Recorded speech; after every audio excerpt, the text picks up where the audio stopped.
It is the Doomsday Podcast. Ed Werder, Matt Mosley. Ed, we're taping this right after the game. I mean, almost just right after, and still, I think our listeners and everybody still in a bit of shock at how that ended. And Ed, it's the thin margins. I mean, just the thought of like if they don't get that touchdown, what the week's going to be like, what the storylines are going to be like, how horrible it's going to be for Dak, right? How horrible it's going to be for Mike McCarthy. Yeah. They're going to be looking at 2-5 if they lose that game tonight, and it's the kind of game like almost nobody wins that game like the Cowboys did. You don't go on the road against the number 2 scoring defense in football, fail to score 3 times inside their 20-yard line in the red zone, come away with no points because of a Dak fumble, a Dak interception, and a blocked Brandon Aubrey field goal, and win that game with 3 turnovers and you have no takeaways. Mike Tomlin's teams were 23-1 since in the last during his career there, when they have a +3 turnover differential. And so instead the Cowboys they're now 3-0 on the road. Unfortunately, they now have to come home and play the Lions. Maybe they should move that game to Detroit. But this is, I mean, 4th down, game on the line after all that's gone wrong for Dak Prescott, throwing a game-winning touchdown pass to Jalen Tolbert, who's replacing Brandon Cooks. The first time in Dak's 9-year career that he's thrown a touchdown pass to decide the outcome of a game in the final minute. Pretty remarkable stuff. Yeah. And Ed, I mean, we have to talk about the build-up to that, though. 2 plays before that, I mean, there they are, and kind of deciding, okay, do you want the 10-second runoff? Steelers decided they wanted to keep their timeout. There's 30 seconds left. You're like, okay, they need to bang it in right here on the half-yard line. On the half-yard line, 2nd goal. And number 50 for the Steelers does like an old Roy Williams is when he was at OU play like against Texas, and Texas OU's coming up, by the way, and he comes flying through the air perfectly.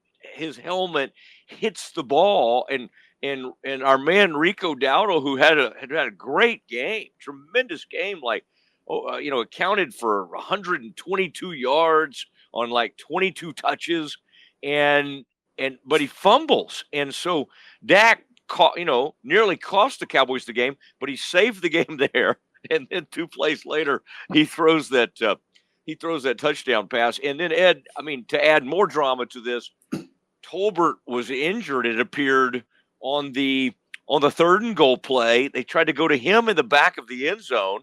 I think they, and again on the 4th down play, which we can talk more about, but still, they basically used CD as a decoy, right, and to set a pick. I mean, it was somewhat of a rub route because he was going all the way across the field, and here comes Tolbert. And Dak hits him beautifully, and the Cowboys, win. And McCarthy's going crazy over there. Shotty, as you like to call him, our man Brian Schottenheimer, who's been on the Doomsday Podcast, he was going crazy. I think that was excited, relieved, shock. There was a lot of emotions tied up in that. It was the first time Mike McCarthy's won a Super Bowl at the expense of the Steelers, and he's from Pittsburgh, and had like 30 family members at the game. This is the first time he's won in Pittsburgh. It's the first time in 4 games there that he's had his starting quarterback, and he went into this game 0-3, but his starting quarterback wins the game in the final 20 seconds with his last throw of the night. Yeah, really unique, special stories. I mean, is Dak the first guy in NFL history to throw touchdown passes in 2 different days in the same game since the clock crossed midnight in the Eastern time zone before the game ended?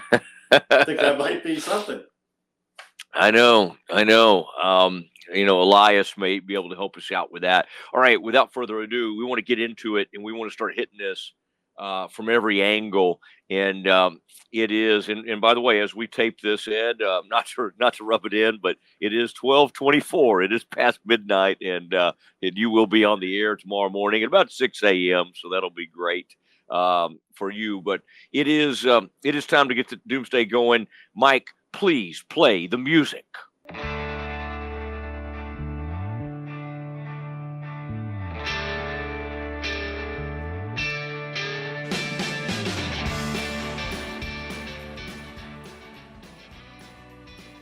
All right, it's Doomsday, and Ed, Cowboys improve to 3-2 in the unlikeliest of fashion. Again, so many things went wrong. Ed, if you think about it, even besides Dak, and we'll get to Dak's performance, but like you had linemen going down. Zach had to leave the game for a little bit. Brock Hoffman comes out there. It looks like he gets a Tyler Guyton, the starting left tackle, was out for 3/4 of the game. He was out of there. Yeah, and so then Nealon gets hurt pretty early in that game. First and ends up having on defense, has to get 3 plays in, I believe, has to get carted off, and so you're down to like I was asking myself, and I'm sure you're doing the same thing. Like, who do they have left? Like, who are their defensive ends that are even on the roster? And Tyrus Wheat became like kind of and of course he had good and bad plays. They got him for although, man, that was a great hit he put on Fields. Well, my question was, why do you want to knock Fields out of the game? That's right. Leave him in there because Kyle Allen came in, threw a gorgeous pass, didn't he? But I mean, think about who was in there. Lawson, Wheat, Lawson, Golson, Chauncey Golston, but also Odigizua was playing. And then up the middle comes, was that Linville that one time? Yeah, Joseph comes rolling up. Loose. Yeah. And Lawson somehow gets the ball pulled away from him by a quarterback on the ground, which you never see happen. No, that was weird. The quarterback, yeah, you're right. Quarterback reaches in there and gets that from Lawson. I'm sure he'll hear about that. But there were just so many things working against the Cowboys. But to your point from earlier, to have all those mistakes, and you can't help but look at Dak through the context of the NFL's highest paid player, and we say things going into these games like this needs to be a Dak game. They got all these defensive players hurt. This needs to be Dak needs to, and yet for much of the game, it was Dak that was going to lose them the game, right? I mean, all those yards, none of it would have mattered because of you had the fumble in the red zone. You had the horrible. I mean, Ed, that's as bad a throw as you'll see from any NFL quarterback, no matter how much they make. Second time we've had a miscommunication in the end zone between Dak Prescott, the highest paid quarterback in football, highest paid player in football, and the second highest paid non-quarterback in football in CeeDee Lamb. Remember they had that play against New Orleans where he was running a slant and Dak on an option route threw it outside and he broke inside. Same kind of thing seemed to happen here because CD seemed to be expecting a jump ball type. That seemed to be what he was yelling at Dak on the sidelines. Next time, throw me a jump ball. Yeah. Somebody on Twitter. Yeah, go ahead. Dak kind of threw him a back shoulder fade, it looked like. Well, he threw number 26 the back shoulder fade. Yeah, that was interesting because I was trying to read CD's lips when NBC went in there and they and kind of replayed that sequence, and it did not look like he was. I started to be like, is he saying it was my fault? And I don't think that's what CD was getting at, right? And I don't think Dak even really looked up. Dak was over there looking at his looking at things. I mean, Ed, play after play, huge plays in that game. CD, like he has much of this season, and he has in the past, he disappeared for most of the second half. Now, on the decisive drive, he did show up and make how many? Because Dak was 5 for 7 on that drive. Ferguson had a big one. Lipke had the huge one. Lipke's the one who got him down there, and we've joked about, well, you just need Lipke to be, get in space. But on a play that Watt comes, flying around the end, they had the perfect screen set up, and Lipke took it down there to the near the goal line, and that was another enormous play that kind of helped put them in position there. Well, the Cowboys overcame a lot. We talked about the turnovers, and I'll give you one more number. When Dak Prescott has more than one interception, the Cowboys are 6-14. So they overcame that. They had close to at least a dozen penalties again, and that's their third such game this season, tied with the Texans for the most in the NFL, and it's the 14th time they've had at least 10 accepted penalties under Mike McCarthy. That's the most in the NFL this year.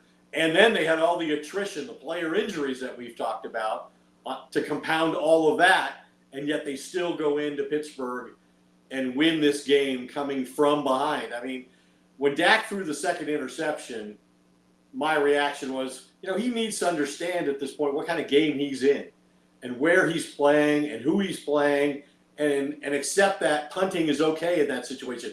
You have a 3-point lead. You don't need to throw it to Joey Porter and get picked off again. And then, of course, the Steelers went down and turned that into the go-ahead touchdown with the shovel pass to Freiermuth. And that looked like the Cowboys would not recover from that. But they did really do pretty well on offense throughout the game, moving the ball. And a lot of it was Rico Dowdle. And I've doubted him as much as anybody. I still don't think he's a special player. But he had his best game as an NFL player tonight. I think on the drive where they went 90 yards and he scored the touchdown on a pass from Dak in the second half, I believe he touched the ball 8 times on that drive, on that 90-yard drive. And then, of course, they went to him on when they needed half a yard on that final drive. And I think if he'd have followed Lupke, he might have scored. But he didn't. He cut back inside, and the ball got knocked out of his hands. And fortunately, Dak was alert and narrowly recovered it ahead of the Steelers defender, or that would have been catastrophic, and that would have cost them the game right there. But, just a lot of guys I thought stepped up in a situation where there was no other alternative. We talked about Tolbert had a career-high 7 catches tonight. Dowdle had the best game of his career tonight. And the defense only allowed, 226 yards? Mm-hmm. And I don't even know sometimes how Zimmer found 11 guys healthy enough to go out there and play, let alone play the right positions. But, this is an incredible victory for them. It was an eyesore of a game for the most part, which was not unexpected. That's the kind of game the Steelers want to play. That's the kind of game the Steelers, that's their identity. They win these kind of games. They drag you into these kinds of games, and then they beat you in the end. And this was the rare time that it didn't come out in their favor. Yeah. And even Collinsworth, to your point, I remember hearing him say, you don't win against this team if you settle for these field goals. And then on top of that, they're getting field goals blocked and then turning the ball over in the red zone. So they did pretty much everything you could possibly do to lose, but they overcame it. And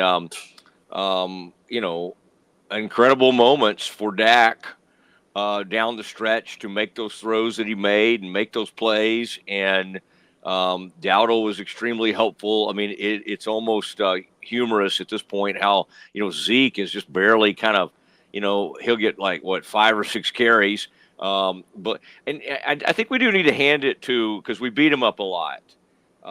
One thing that McCarthy did, even late, even on that decisive drive when you're like, okay, they got 4 minutes left here, they're going to have to, he was still handing the ball to Dowdle. He was still trying to run the ball. With backup offensive linemen in the game. Correct. And on a key 3rd and 5, and you'll know what I'm talking about, to me, that was a great call, because it's like it was a crack, I think it was a toss, and they easily got the first down, but it was just it was a good play call. It was a creative play. Yeah. It was a creative play. Misdirection. Yeah.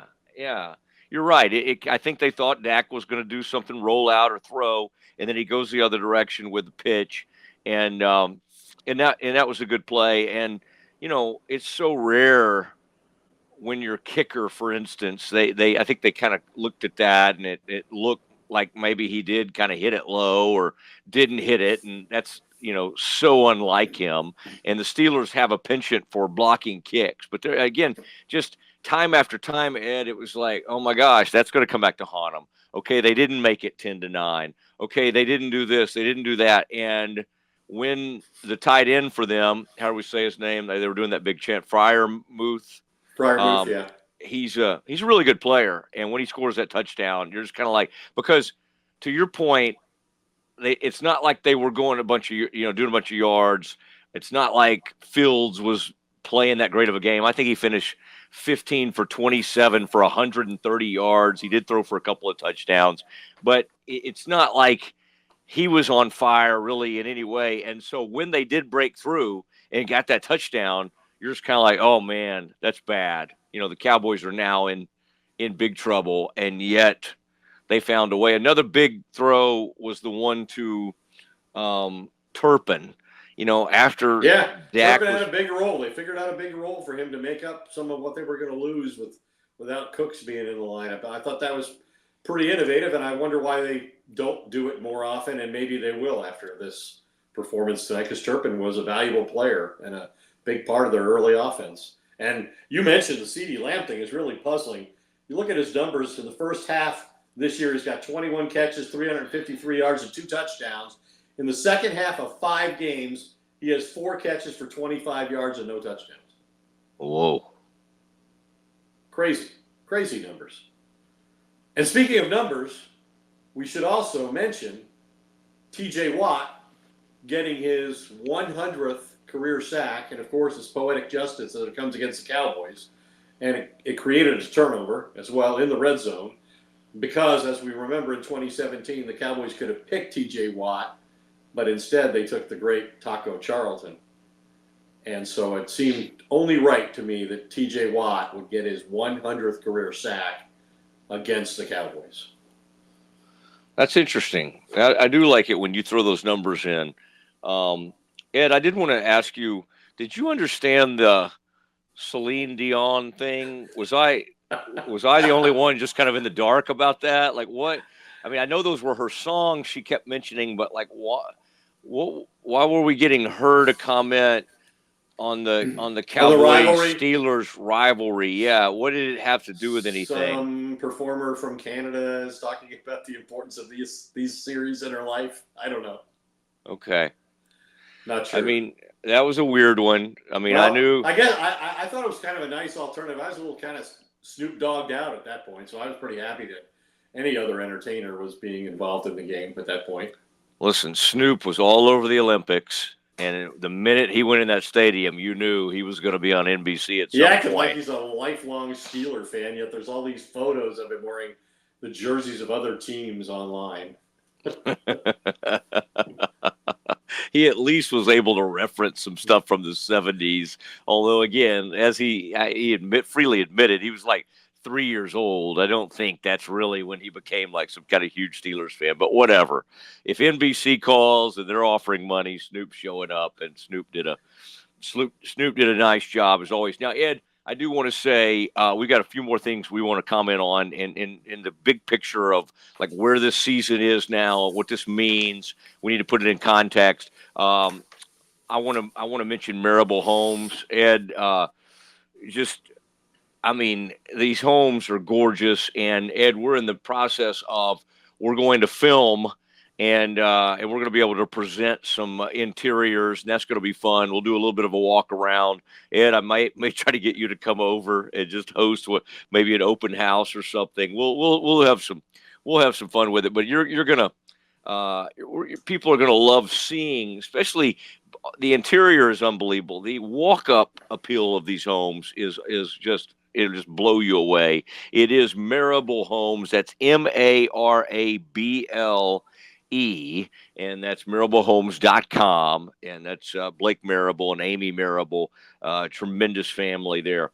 Okay, Ed, let's get ready and let's have because he's doing his thing. I think our man Stretch Ed, who also does some stuff for WFAA, and like halftime of the game tonight was doing his thing on Channel 8. So it's like, I don't know what, I guess they were just talking about whatever happened in the first half. But 6-3, wasn't it 6-3 at half? So not a whole lot had happened other than the turnover. So it is time now to visit with our scout, former Cowboy scout and coach, and one of the harshest graders in the business. That is Glenn Stretch Smith.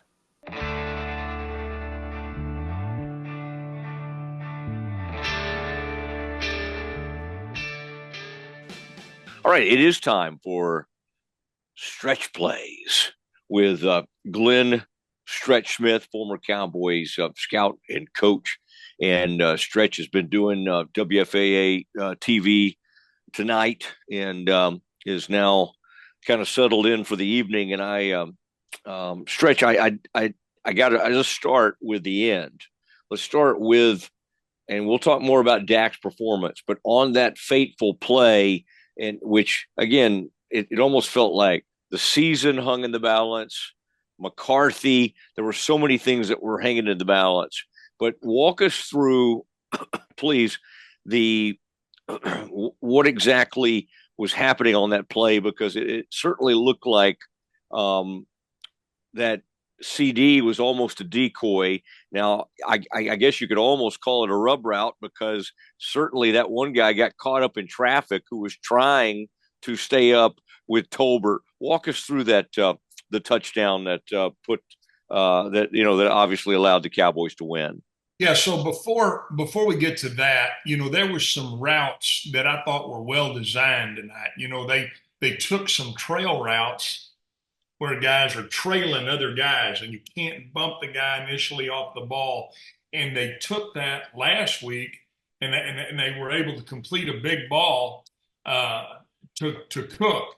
And so I thought they built on that a little bit. Now, when you're running those trail routes, you're getting a natural rub by the guy that's leading up the field and then the guy that's trailing behind it. Well, all they did down there on the goal line was Pittsburgh started to bracket in the second half. They started bracketing CD, and so what happened was you saw the Cowboys kind of play him out, take the bracket out. Now you've got other guys, they're playing one free. So guys are one free guy in the middle of the field, free safety, and then guys are playing man coverage everywhere else.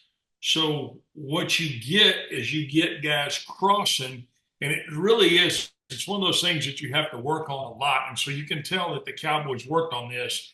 When you get guys crossing, the guy underneath usually will stair step the guy over the top, and then that'll cause a natural rub with guys trying to come across the formation, and you get a natural rub there. And when you get a natural rub, that creates some separation, and you saw that with the ability to then throw the touchdown. So it was a well-called play. Everybody in the NFL runs some sort of a mesh look, and it's almost impossible to cover that in man coverage. The other thing that it does is when you're running it in a tight red zone area, it allows you to get the football out quick, which Dallas needed to do, playing, backups at multiple positions along the offensive line. So give credit to Dak for making the throw.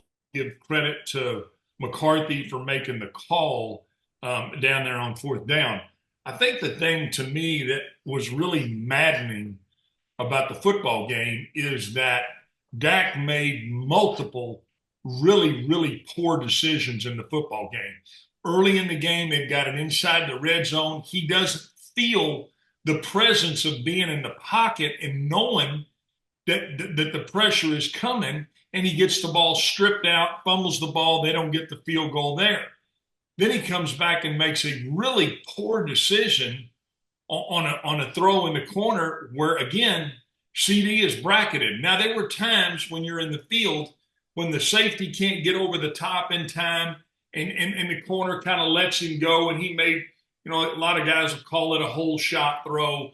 kind of in between that coverage. We used to call it kind of a fly and die situation where you're going and you're pressing up the field hard, but you see the safety coming up over the top, you're able to choke your motor down, and he could set it in that hole. The problem is when you get in the red zone, that distance seems to really shut down. And so really poor assessment by Dak and a really bad throw on the second interception. Then I think the thing that was most maddening is you get it first down and you've got a chance on the next to last drive. And I get it. You want to take a shot every once in a while, but you can't guess on the coverage. And he hauls off and slings the post in the middle of the field that gets picked off by Porter Jr. Just, I mean, really bad decisions. And so I don't want to sit here and, when we start style pointing wins, it was a win. Yes, Dallas needed a win.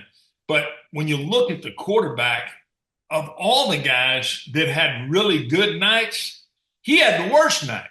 And I think that's the thing that's frustrating is knowing, look, man, you've paid this guy the lion's share of the money. He has got to go and function in those situations. And he cannot turn the football over. He can't do it.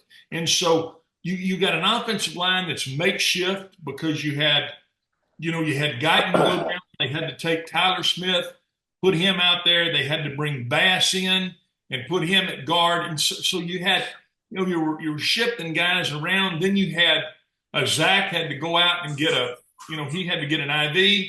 You had to put Brock Hoffman in the game. He gets an unbelievably bad penalty for, being, first of all, you're not supposed to be in the damn game. And then you're getting a 15-yard penalty that takes your team from the minus 42 all the way back to the 27 after a critical first down. So I know I'm babbling here because offensively, I thought you saw some really good things that the Cowboys were able to do. They were able to run the football. They played 12 personnel. They spanned forward, made some catches. I mean, there was a lot of really good things. But the quarterback, I'm telling you, if he doesn't make that last throw, I mean, I'm sitting in the living room and I'm like, I'm fixing to go in here and give this guy an F because he made that many bad decisions. And so I'm not giving him F. I'm giving him a damn D for making the last throw, but he's got to quit turning the football over. His team going to have any chance at all to get it done. Okay, I think that's all fair, and I'm fine with your babbling. By the way, Stretch. Look, Dowdle had 22 touches for over 100 yards. This running game had been so bad. Even just seeing them get over 100, and he had about 80 something yards rushing on 20 carries. And he had 122 yards total on like 22 touches. I guess we have to credit McCarthy a little bit because he's barely even tried the running game, sometimes because they're so far down. But I thought even with the game on the line and that last drive, he still was trying to work the run. And I thought there was one play in particular you would like was when they had 3rd and 5 and they went with that crack toss or whatever you would call that. And I thought that was a pretty good play, right? It kind of caught Steelers, and obviously Steelers, you got to respect their defense and you got to respect their pass rush. But I thought their ability to finally function and run the ball a little bit, it was extremely helpful. Yeah, and you saw the tight ends get involved. I mean, when you're outnumbered in the box, and again, if you can, football is a numbers game, and so when you remove the tight end, but they're still playing a 4-2 box, you've only got 5 offensive linemen, so you don't have enough to block those guys. Then when you get in a situation where you do bring the tight end in, hey, he's got to get a hat on a hat now, and all of a sudden you saw Dallas do that, and to give McCarthy some credit, he did stick with the run. They had some success getting 4 or 5 yards late with the run, and it was almost like you felt like Dallas was kind of beating down a Pittsburgh defensive front that's as good as anybody in the league. I think they'd given up, I want to say, 16 points all year in the second half. So the fact that you scored 2 touchdowns with an opportunity to score another one, if you don't have self-inflicted penalties, I thought showed a lot of character about about a Dallas offense that, to me, has been non-existent in the running game. And so, yeah, there was some good plays.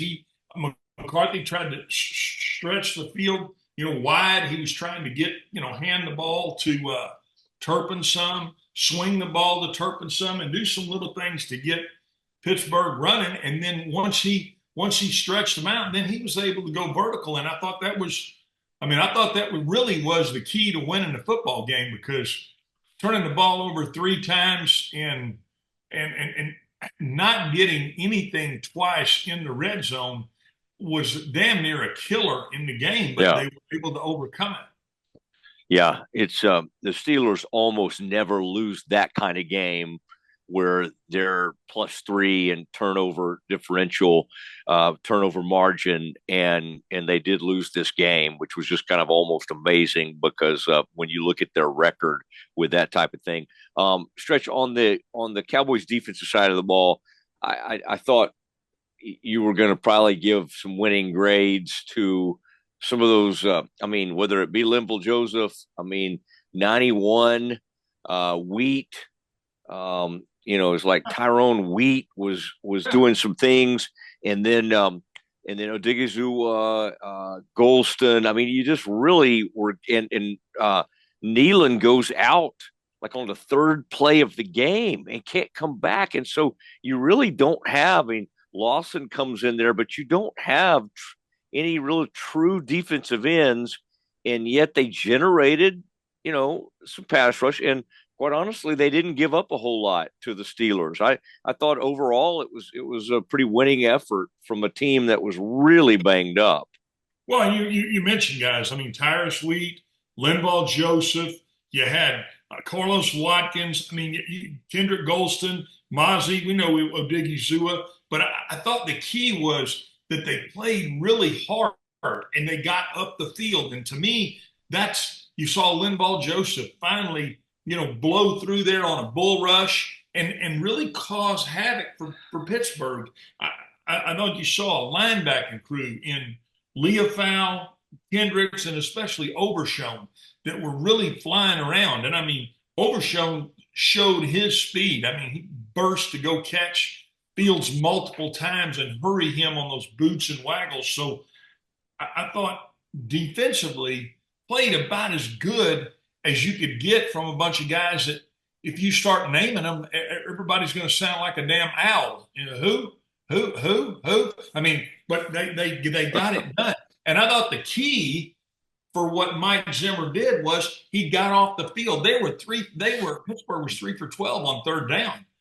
So that's a huge improvement with a bunch of guys that, again, I don't think anybody really knew who they were. Now, you can criticize Fields if you want to for his accuracy with the ball, but I thought he made some really good throws, and I thought the Cowboys were in a couple of really good cover situations. And so I'm giving the Cowboys a defense, across the board, an A for what I feel like was an unbelievable effort. And had they gotten any kind of turnovers, would have been just an unbelievable winning effort. And so you got to give Mike Zimmer a lot of credit. You got to give the defensive staff a lot of credit, and you got to give guys that were on the back end of this defense, where you just go, again, I'm not even sure I can still pronounce his name. I don't know how to pronounce the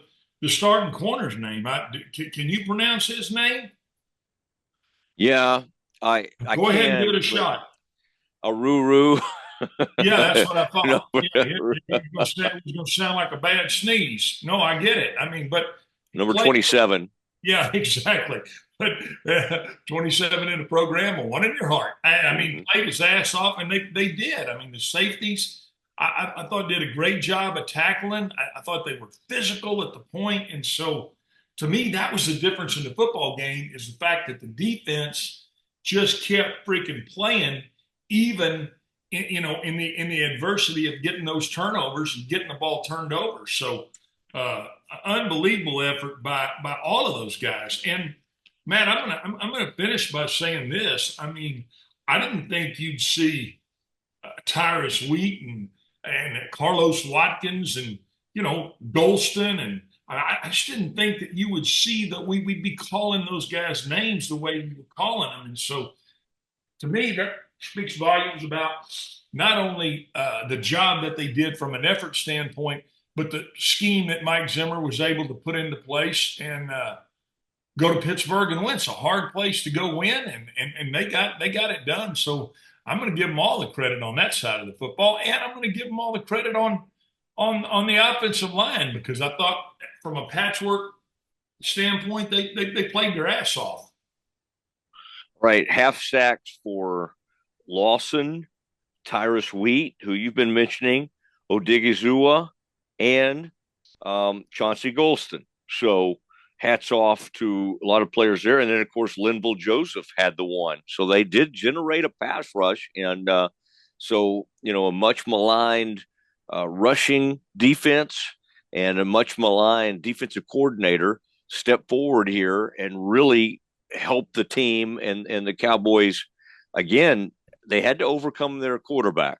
And then the quarterback sort of finally answered the bell late. And he's got a lot of defenders, and including us at times. But I appreciate what you said, because that was, I think, if not for that throw, if not for that touchdown, we're having a completely different conversation. Yeah. You got guys that have, that are going to have the red ass at a loss when they played well enough across the board everywhere to win the football game. And the fact that they had to, the fact that they had to do that on fourth down and overcome shows you a few things. But boy, the quarterback, he's got to get better. We're paying that guy $60 million. I'm sorry. I'm not letting up on the fact that he made some horse shit throws, and that he can't do that. Right. Cowboys will go up against the Lions, and boy, it does not get any easier, but an opportunity to get this thing to 4-2. But for now, in some ways, they preserved the season. They preserved, the chance to try to, you're basically just holding on and you're surviving this portion of the schedule until you get some help back and get some players back. Stretch, I appreciate it. Have a great evening, and then we'll talk to you soon. Okay, bud. We'll see you, man. Have a good one.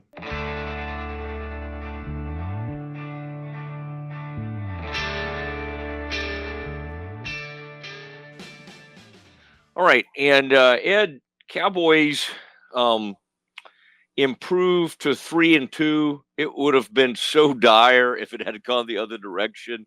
Now, the Steelers, who were off to a hot start, they fall to 3-2 as well. Coming off that game, you see teams that are like going the wrong direction today. The Bengals had a great chance to win a ball game. They did not, and they fell to 1-4. Teams are all over the map right now. And I think, Ed, what this did, and now, of course, the Commanders won another one. They look great. Giants even won, believe it or not, to improve to 2-3. Yeah. But what this does is, it just keeps the Cowboys' hopes alive. What they're trying to do right now is to win enough games to slowly get some players back, and then hopefully later in the year be in position to make a playoff run. So I would say they are in the part of the season that would be called survival, and tonight was the ultimate survival test. You said it. It's near, against the Steelers, it's pretty much impossible to turn the ball over like they did and still find a way to win. So I don't know what you want to call that win. It's either a culture win. But again, it's that old joke, like in basketball, it's like good shot, good coach, bad coach. Like in that last moment, it's like McCarthy, good coach, McCarthy, awful coach. And everything's hanging in the balance. You just know if they lose the game the way they played, that it was going to be all about Dak Prescott's failure, the highest paid quarterback in football, blowing another game with incessant turnovers. He had 3 himself, and it would have been started the conjecture about Mike McCarthy's future in the final year of his contract, as the Cowboys are looking at, a 3-5 start and maybe, or a 2-5 start, maybe worse than that. Because when I watched the Thursday night game, I all of a sudden questioned whether they could beat Atlanta. I questioned whether they could beat Tampa Bay. Those teams are all on their schedule in addition to all the teams. They still have 2 games against the Commanders and 2 games against the Eagles. I'm not sure they can beat those teams. So yeah, I mean, this was a monumental win in that it deflects all of the negativity and criticism that would have been directed at Mike McCarthy and Dak Prescott and Jerry Jones and everybody else. And instead you're looking at, oh my God, they've won 3 straight road games. They're 3-0 on the road for the first time since Dak Prescott and Ezekiel Elliott were rookies. So pretty remarkable stuff. Do I think they're going to beat the Lions? No. Even though they might get Deron Bland back. Now, who's going to play on the defensive line? I have to assume Nealon's injury is fairly serious in that he never came back into the game, wasn't in the bench area. Tyler Guyton went down and with 9 minutes left in the second quarter, the rookie left tackle, he didn't come back. I actually thought that was beneficial to them because it seemed to me that Tyler Smith had a better chance of handling the other edge rusher, while they tried to help on the right side to try to help Terrence Steele with TJ Watt as much as they could. But they had backup offensive linemen in the game. So we talked about it, right? You're on the road, you're turning the football over, you're not scoring in the red zone. You have all kinds of injuries. You're behind against a team that's the number 2 scoring team and scoring defense in football. So yeah, I think for all those reasons, this is a significant win, as ugly as it was. And despite the fact they're only 3-2 and they have to come home and play the Lions, and then they have a bye week, and then they go to San Francisco, the team they can never beat. Yeah, and you're right. Although San Francisco, does look vulnerable right now, and the Lions lost to the Buccaneers a couple of weeks ago. Did not exactly run away from a Cardinals team. The Cardinals team actually won today. There's some really interesting results around the league, so it's hard to say exactly who these teams are week to week. Lions did have a nice recent victory over the Seahawks, so I think you got to respect them. But at the same time, what the Cowboys have to do, Ed, is they've got to reestablish being a home team. They've gotten embarrassed a couple of times at home, and so this is going to be an opportunity. And again, we don't know. We'll have to see what's going to happen with Nealon. Ed, there's going to be. Jerry said he won't trade for anybody, but they need reinforcements. I guess there's a chance they could get Micah Parsons back. Ed, the earliest they would get DeMarcus Lawrence back, just as a reminder to our listeners, would be early November, correct? Against the Eagles, he's on IR, so he's out for a minimum of 4 games, and tonight was the first of those. Yeah. So that's it. But now, who else do they have coming back, Ed? Let's think about it. They could get some help from Deron Bland soon, and they could get some help from Kalen Carson. And our man was out there again tonight, 27. The guy Al Michaels won't say his name, and I won't either. But he was out there making some plays. But this was a team win, and it's a good night, a good moment for McCarthy, especially Ed. That was embarrassing for him. However long ago that was, that last year or 2 years ago, whenever that first time he went back to Green Bay, and they lost that game late. For him to go home with his parents and siblings or whoever else was, there was a bunch of people that were over at his house, and he took Dak and Cooper Rush home with him, and they had a big time. And he's extremely proud of his Pittsburgh heritage. So he talked about it this week out there. I think that probably meant even more to him with all that, his context. Yeah, I asked him about the whole Pittsburgh aspect of this game and going back there with his starting quarterback and a chance to win, and how how people there embrace him. And he said the thing that he gets most often, considering him, I said, like, you're going back to this place where you grew up as a Steeler fan. You grew up a Steeler fan. Your whole family is Steeler fans. And you're going back wearing Cowboys logos. Everybody else back there hates the Cowboys, not only from the rivalry years that they played 3 Super Bowls against each other, but also the one time you won a Super Bowl, you denied it to the Steelers and Mike Tomlin. And how do they react to you back there? And he said, mostly they just say, if we had to lose a Super Bowl, we're glad we lost it to you because you're one of us. So he talked about the fraternal, nature of things in that regard. So, but yeah, I think this was I'm sure that it probably got lost on him in the moment. Like the biggest thing was that they won in these incredibly difficult circumstances, coming from behind on the last throw of the game. And so it probably took a few minutes before he could appreciate personally the satisfaction that he must have sensed ultimately. But yeah, like you said, it was a big win for the organization under the circumstances. Yeah. And I did like the broadcast, their reaction, Ed. Oh, and by the way, we haven't really even stressed the point. I mean, you said that it's kind of funny about like maybe scored touchdowns on 2 different days, but this whole weather thing and the lightning delay. I mean, it usually takes a lot to delay an NFL game, and it's usually like, I mean, it has to almost be a monsoon or lightning, and it was lightning event that was taking place. And so it's always interesting, Ed, because I think as journalists and longtime reporters, we're like, give us the time. When do you start? And yet the lightning, it just keeps kind of setting things back. So there was right, never it's like closing the airport. Like they close the ramp, and every time there's lightning, it resets to start 30 more minutes. Yeah. So, and I was like, I thought football was played in bad weather. Like that's part of the allure. Nothing stops football. Yeah, apparently lightning does, and they finally got that thing at 8:45 or close to 9 o'clock when they got an hour and 25-minute delay, I think. Yeah, but Ed, thank you. Look forward to waking up early tomorrow and watching you on ABC. I can't recommend it this time.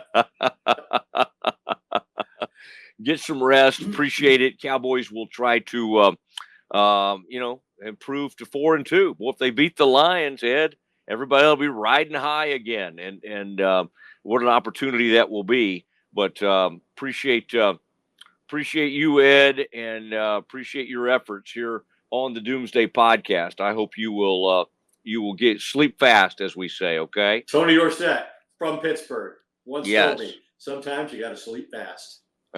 Certainly applies tonight.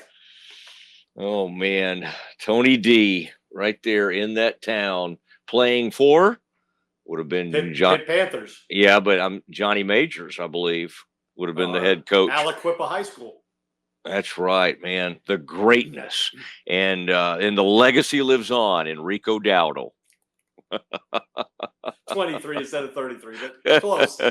No, just the performance. I know, of course. Yeah. It is for Ed Werder and Mike Hamilton of the Rogue Media Network. It is. I'm Matt Mosley. Good night.